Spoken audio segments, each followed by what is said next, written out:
جھوٹ ایک بری عادت ہے اور جھوٹی قسم اٹھانے والے شخص کو اللہ سبحانہ و تعالیٰ اپنے غضب کا نشانہ بنائیں گے۔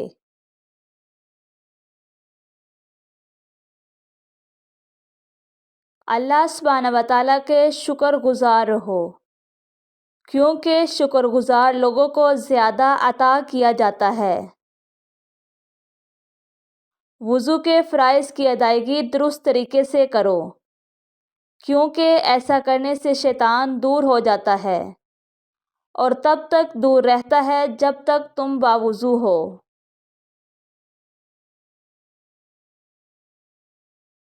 بیوقوف شخص کے دوست بننے سے گریز کرو، کیونکہ اگر وہ تمہارا بھلا کرنا بھی چاہے گا تو بھی قوی امکان ہے کہ وہ تمہارا نقصان کر بیٹھے۔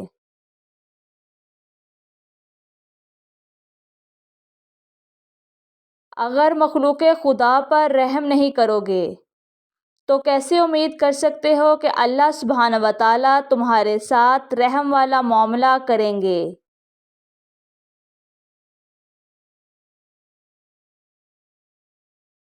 اگر کسی شخص کی کمائی میں حلال اور حرام دونوں کی آمیزش ہے تو یہ اس کمائی کو حرام ہی کہا جائے گا، کیونکہ حرام کا غلبہ حلال سے زیادہ ہوتا ہے۔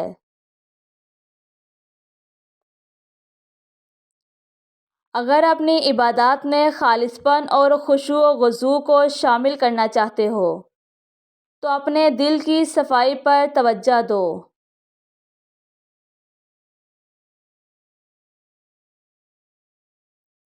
تین چیزوں کو اپنانے سے آپس کے تعلقات میں بہتری آتی ہے۔ اسلام میں پہل کرنا، اگر کوئی شخص محفل میں آئے تو اس کے لیے جگہ خالی کرنا، سامنے والے شخص کو باعزت انداز میں مخاطب کرنا، کھانے کی عادات میں بھی اعتدال پسند رہو، کیونکہ زیادہ کھانے سے طبیعت بوجھل ہوتی ہے اور انسان بیماریوں کا شکار ہونے لگتا ہے، عبادت میں دل نہیں لگتا اور روح ویران ہو جاتی ہے۔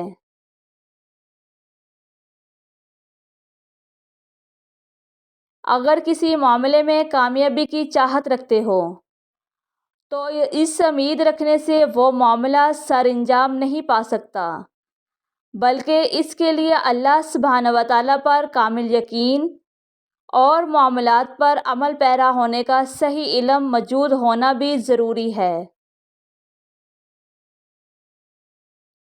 اگر کوئی شخص آپ کو آپ کی ذات میں موجود کسی خرابی یا کمی سے آگاہ کرے، اسے برا بھلا مت کہو، کیونکہ وہ در حقیقت آپ کا دوست ہے۔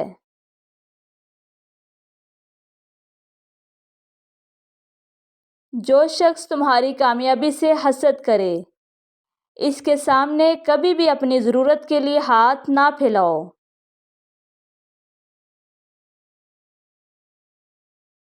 اگر تم غصے میں ہو تو بھی تمہیں اپنے اہل و عیال کے ساتھ اچھے اخلاق کے ساتھ برتاؤ کرنا چاہیے اور ان کی ضروریات کو پورا کرنے میں کوئی کمی نہیں کرنی چاہیے، کیونکہ یہی مردانگی ہے۔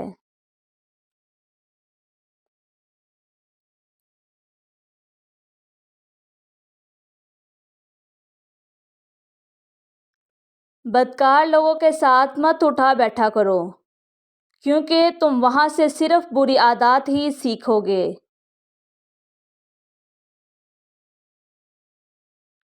جو شخص تمہارے لیے تکلیف کا سبب بنے، اس سے الگ ہو جانے میں ہی بہتری ہے۔ اچھے دوستوں کو تلاش کرو، اور یقیناً اس دنیا میں اچھے لوگ بہت کم ہیں۔ اپنے معاملات کے حوالے سے اللہ سبحانہ تعالیٰ کے برگزیدہ بندوں سے مشورہ کیا کرو۔